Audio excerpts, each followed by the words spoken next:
Okay. Well, don't we think dreaming is kind of way out there in space, and somehow we believe that when we come back to Earth, that we have to leave all the excitement of our dream world behind. But I'm not so sure that should be the case. Maybe there's a voice screaming inside of all of us saying, don't sleep through your dreams. Wake up in your dreams.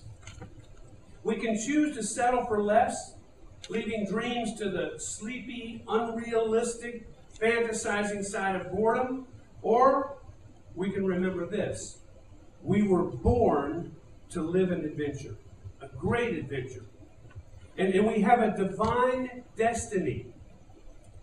We're designed for a unique purpose. And we're placed here to be, we're called to fulfill a great mission. This is where dreams become reality, where dreams turn into reality. Unfortunately, we think of God as a dream buster. We really do. God is known for rules. He's known for judgment. He's known for wrath. And those things are part of God. But Jesus came to set us free from all of that.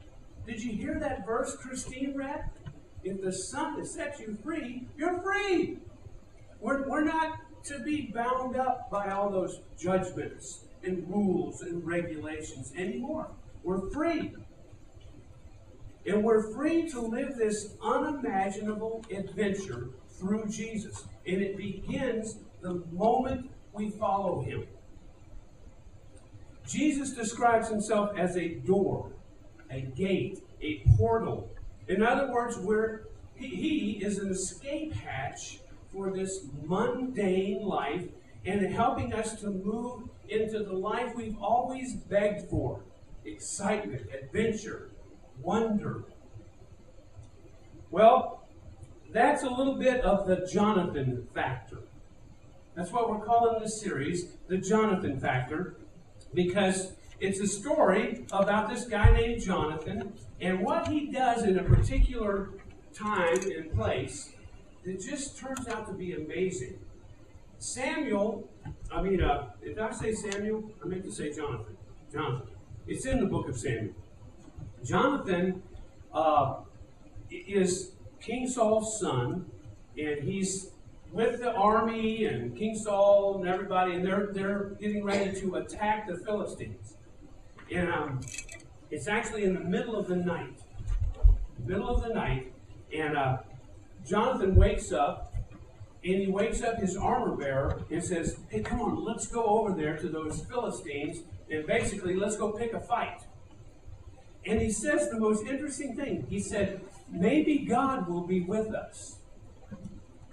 Maybe God will be with us. He doesn't really know. Now, God didn't tell him not to go do that, but this guy has tremendous faith in God. He says, let's go on over there, and maybe God will be with us. And it turns into this amazing thing. Jonathan and his armor bearer kick a few hundred guys' butts, and the war starts, and they win. It turns into this unbelievable thing. Well, that's the whole idea of the Jonathan factor. He just took this initiative to do something, and next thing you know, this huge thing happens. Now, I put that verse in the tributary this week. It's a link. If you'll go there and read that, and it's going to be there the whole series. Read that and kind of meditate. It's just one chapter. Meditate on it and kind of clean some things out of that, because it's an odd thing that Jonathan does. So what I want to do today is kind of set up this series and talk about moments first. What is a moment, a divine moment of God? And then I want to spend the last half just kind of talking about how can we get off our duffs and do something to get into this moment, not miss it. First thing I want to say to you is that we are time travelers. We're all time travelers. Now, I don't know about you, but at my age, I remember these old, they're really dumb looking now, sci-fi movies. Remember the ones on space travel? Space travel, they were pretty cool at first, and then they started coming up with these goofy things like Lost in Space and my favorite Martian, Alf, all including space travel. Okay, somebody came through space. Well, I think they ran out of good ideas. That's why they came up with these crazy shows. But it's because space travel became reality, right?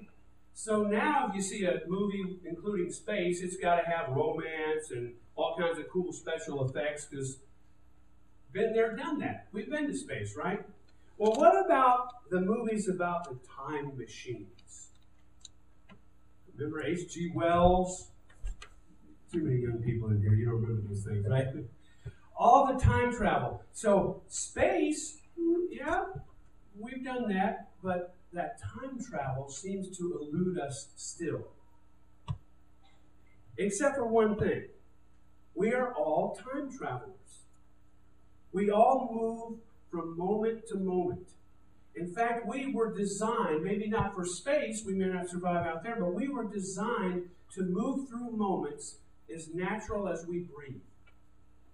That's where we are. That's how we were created. The only limitations are we can't go backwards, and we can only live one moment at a time.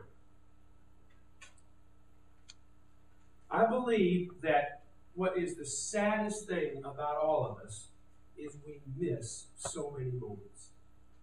We miss them. We don't see the power of God in each and every moment, or at least the potential in each and every moment. So we've got to understand that we're time travelers. Just take a moment. Take a moment. In fact, think of a moment. If you could pick one moment, what would you pick? Now, my guess is that we would probably all pick a moment in our past. Some really nice memory, something cool that really happened. Vicky has a really cool memory. He broke 70 playing golf the other day. I'm totally jealous. We would typically think of moments in the past, right?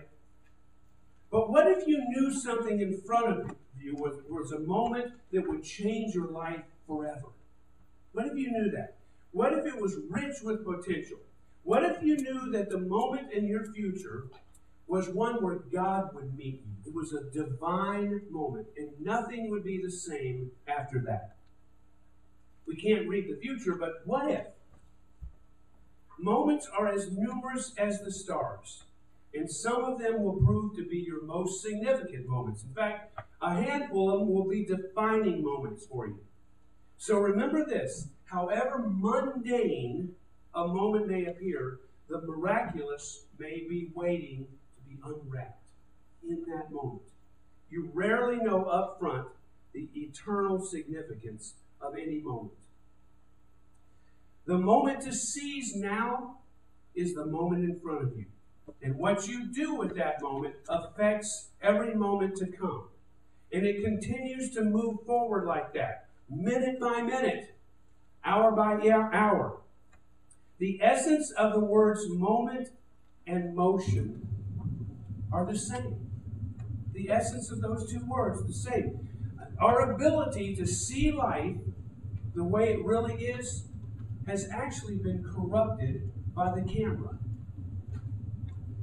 Think about this, the still photo camera. Our life has been a little messed up because at the push of a button, we're able to take the blur and the motion out of a moment. But that's not real life. Real life is kind of a blur. It's always in motion. We can't stop it. We can't stop time. So life is time travel. We keep moving. And the moment is all over the place. Think of this too. Think of what you and I are capable of doing with moments. We're like, that's just a moment. It's, just a little moment. I mean, why are you making a big deal of every moment, David? One of the Greek words from which we get our word moment is atomos.